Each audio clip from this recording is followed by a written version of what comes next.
There's a hot topic going on right now. Caitlyn Clarke says she got cheap shotted against the sky. I mean, throughout the season, she's been getting beat up. Hard screens, elbows, knocked down. It is what it is. She's not the first. She won't be the last. My issue and my question is, where the fuck are her teammates at? Where y'all at? Where the rest of the Indiana Fever at? I've seen a couple girls smirk when she's got knocked down, half-assed to pick her up. Like, y'all supposed to protect the asset, protect the star. And all this is a team. She's the star. You always protect your star. I was someone who protected the stars. You fuck with Cole, CP, Blake, list goes on. It's going to be a problem because you guys are supposed to be a family. And you wonder why you sit at the bottom of the league right now is because y'all don't protect each other, man. Coach don't do shit about it. Players don't do shit about it. Y'all should be ashamed of it. But the rest of the league is going to continue to test her. And that's what they're supposed to do. It's your guys' fucking job to have her back and have each other's back. Got to do better, ladies.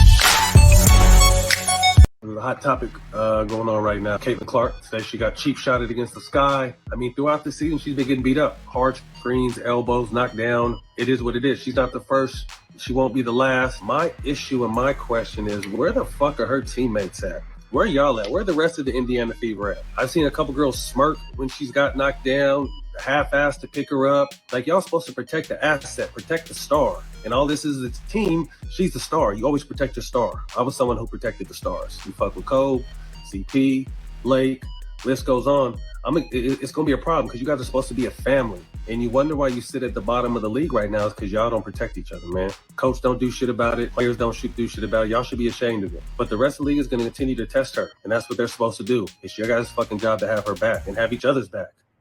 Got to do better, ladies. I mean, you really can't state that any better. Okay. So this is going to be something that really does piss off the casual fan. It's going to piss off anybody that wants to kind of paint some kind of victim narrative. Somebody wants to throw in the racial dynamic, whatever the case may be. Look, this is professional sports. It is what it is.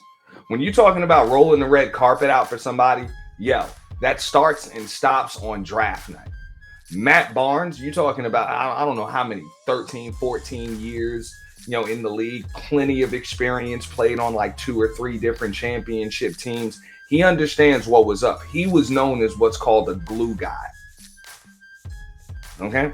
A glue guy or an enforcer. But I guess by modern standards, you would probably call him a tough guy. But he understands what that is. People are going to pick on your stars, especially when they're like not physically imposing. That's what it is in any sport, especially basketball. And basketball at the professional level, people are battling for for space and position the entire game. That's what it is. At that level, space and position.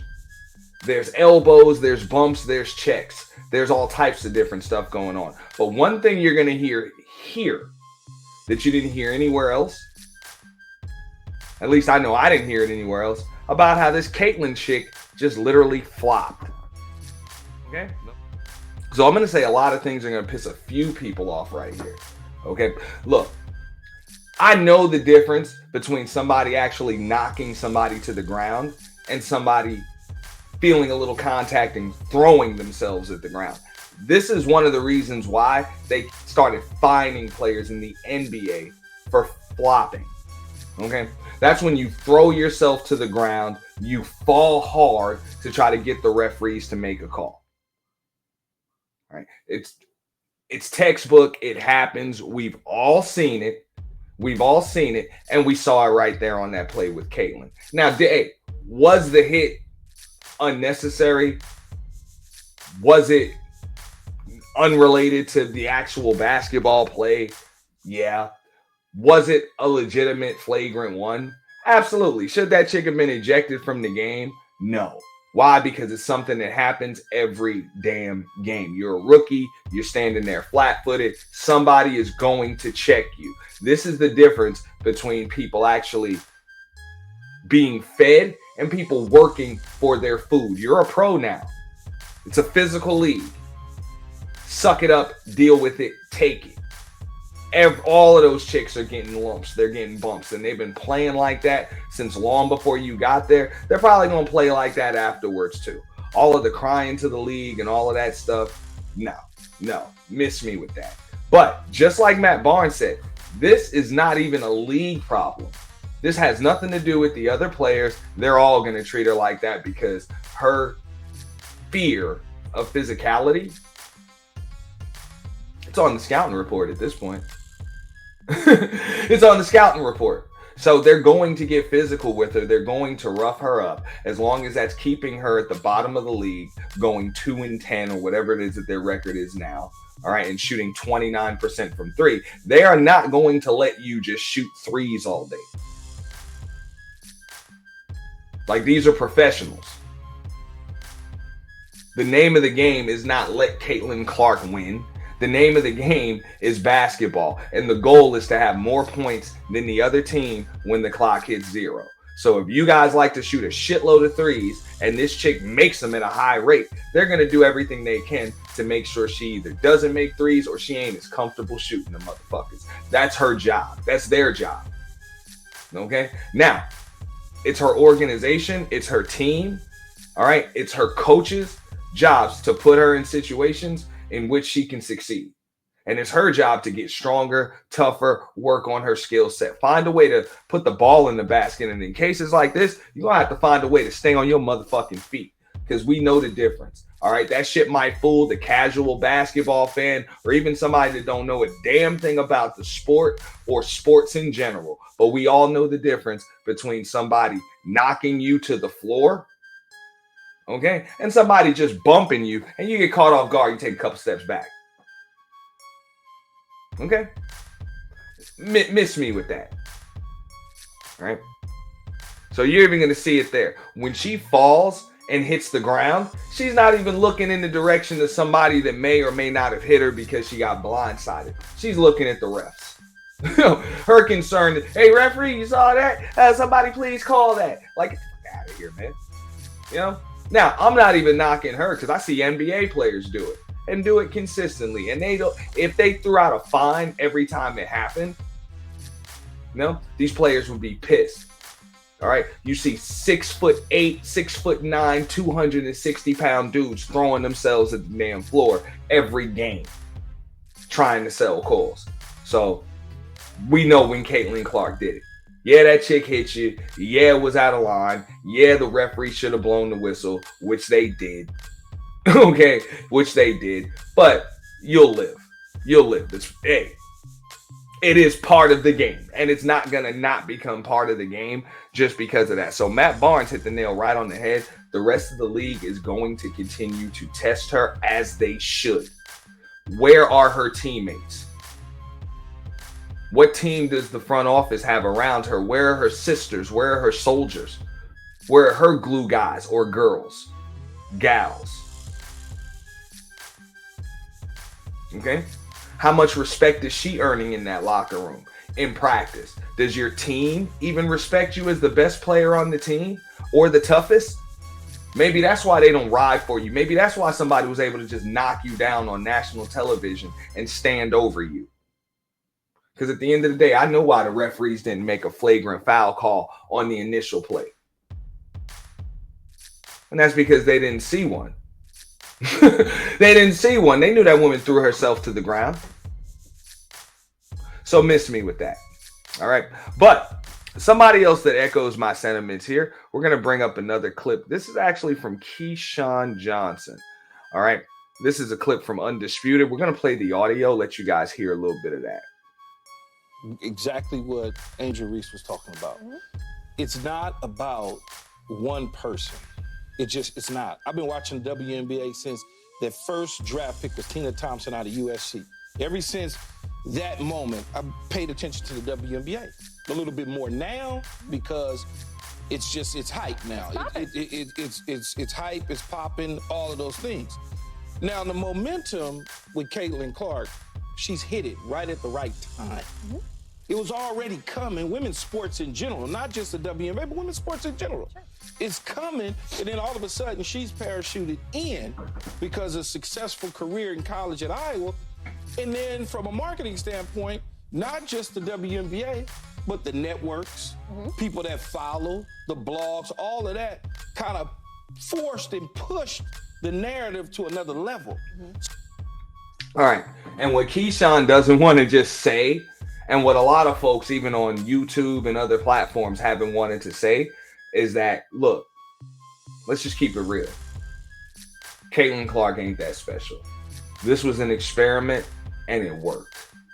It is what it is. This was an experiment of what NIL deals could do for college players.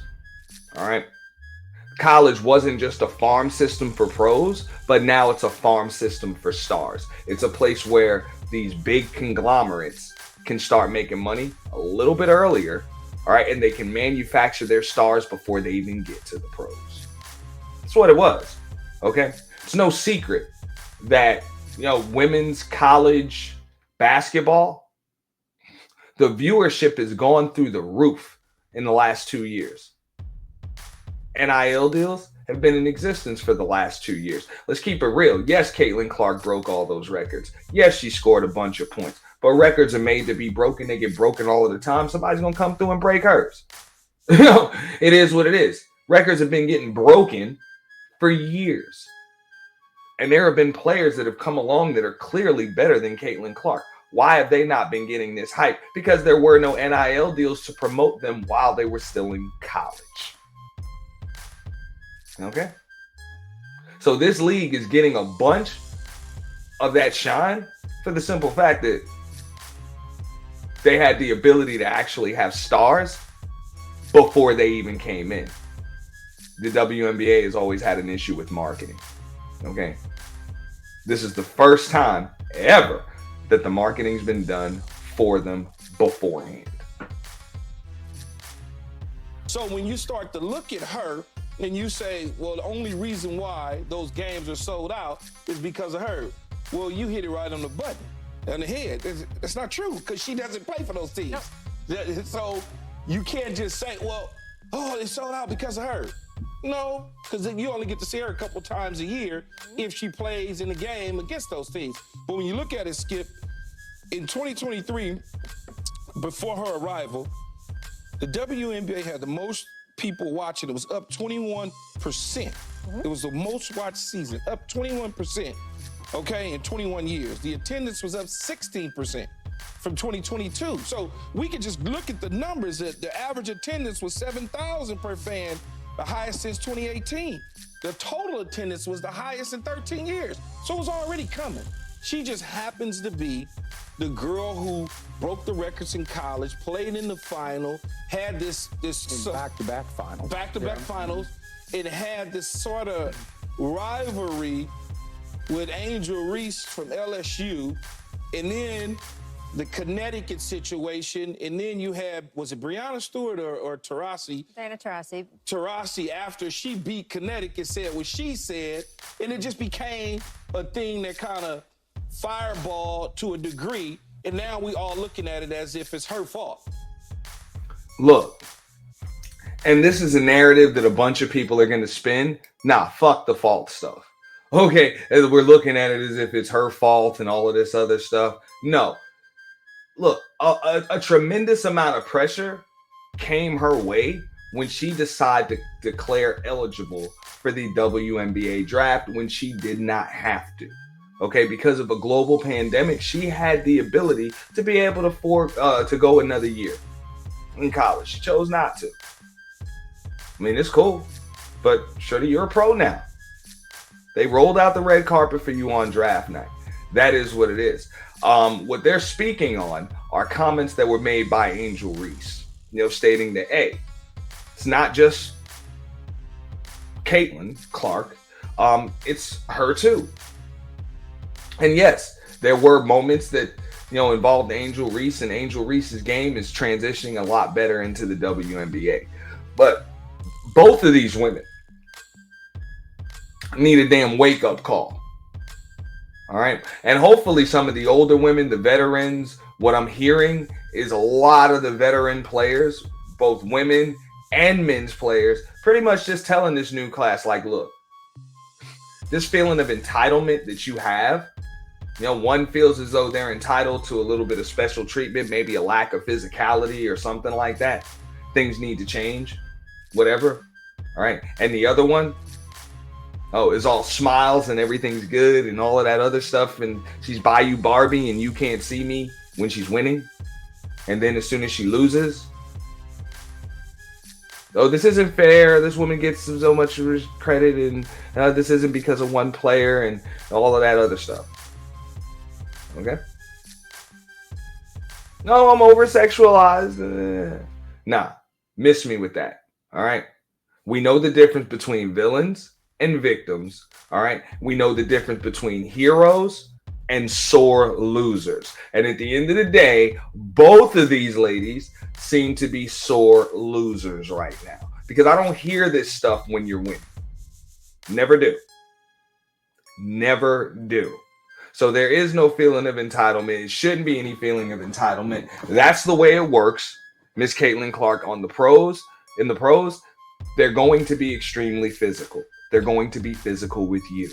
Okay, especially in a league in which most of the games weren't even nationally televised, and now every game that you're playing is nationally televised. If the table is set because you set it, these women are going to do everything that they can to get a little camera time and to get a win. That's it. That's all they're concerned with. Just like you got an endorsement deal with your mug on the camera, hey, they're trying to get an endorsement deal with their mugs on the camera. Facts. That's it. All right. Your job is done because you're already here. That's it. You're here. You're under contract. As far as Angel Reese is concerned, you'll be fine. Just, the hot and the cold, the up and the down, as far as you're winning and you're losing, nah. Nah. You're a pro now. If you can take wins, you should be able to take a few losses too. That is what it is. It happens. The last couple of games weren't the first games that you lost. They're not going to be the last games that you lose. You're going to lose more games. Both of these ladies are going to lose more games. They're not going to roll out a red carpet for them. There are better players in that league. It will eventually be your time. A few of you have the ability for it to be your time right now. But in the meantime, that's it. You're going to have to go through your growing pains and deal with the fact that you're on a professional level. You going through the lane, you standing there flat-footed, you may just get checked. It happens in every sport, every contact sport. People get checked. Okay? See it all of the time.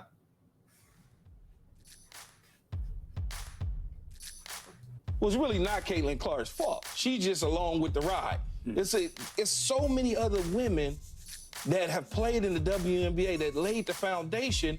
They just didn't reap the benefits fully because they just landed just now. That's all. And if she doesn't play better and become what people have made her out to be, then she'll go away and somebody else will come along 4 or 5 years from now and it'll be a star that comes into the WNBA and everybody will be saying, well, they just saying this because of her. That's just the reality. That's what happens. Okay. And that's a fact. People wanted to argue with me about that too. The fact of the matter is, they'll make another one. That's it. They'll make another one.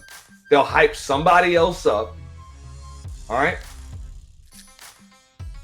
And everybody will watch. They'll tune in to watch and see if they're not a bust like Caitlyn. All right. But I personally don't think Caitlyn's going to be a bust. But those of us that understand sports, professional sports, we know there are a lot of overhyped draft picks that get big old contracts from Nike. All right. Get all of this damn hype. And they turn out to be busts. or they just turn out to be really good players but never great players. It happens.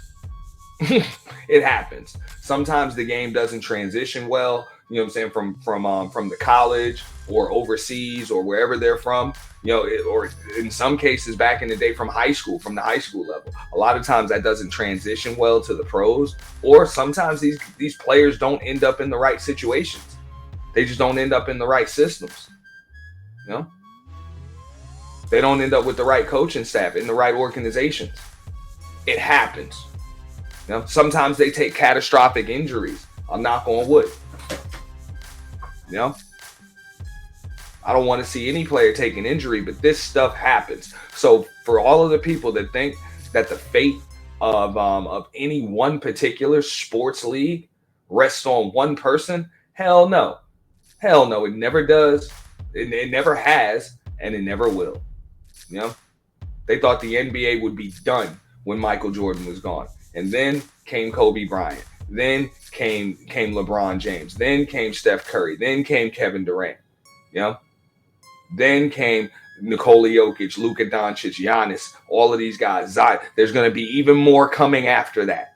And I get it. The WNBA might not be there yet, but that just is what it is. They can't rest everything on one player, on any one player. These people leave the ground, jump, run, all of that stuff for a living. That's what they do. All right. Athletes have a shelf life.